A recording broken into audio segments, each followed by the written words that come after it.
آپ میری قبر کے پاس سے گزریں گے۔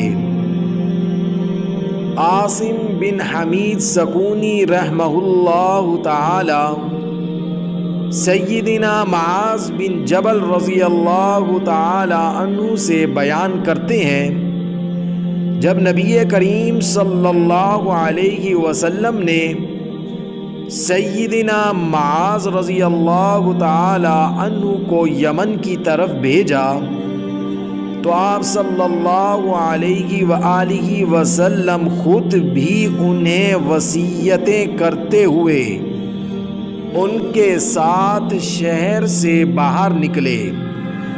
سیدنا معاذ رضی اللہ تعالی عنہ سوار تھے اور رسول کریم صلی اللہ علیہ وآلہ وسلم سواری کے ساتھ پیدل چل رہے تھے۔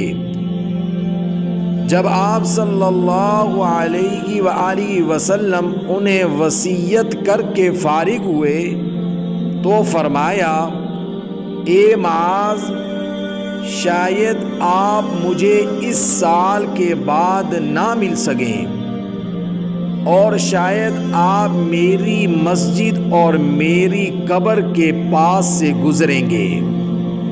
سیدنا معاذ رضی اللہ تعالی عنہ نے اپنے محبوب رسول صلی اللہ علیہ وآلہ وسلم کی جدائی کے غم سے رونے لگے۔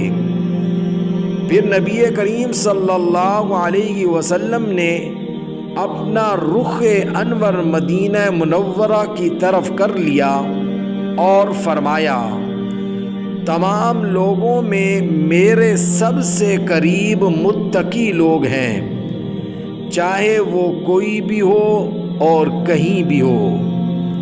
اس واقعے سے ہمیں یہ سبق ملا کہ ہم محمد الرسول اللہ صلی اللہ علیہ وسلم کی سچی اطاعت کر کے رسول اللہ صلی اللہ علیہ وسلم کا قرب حاصل کر سکتے ہیں۔ اللہ رب العزت مجھے بھی اور آپ کو بھی آقا دو جہان حضرت محمد مصطفیٰ صلی اللہ علیہ وسلم کی سچی اطاعت نصیب فرمائے۔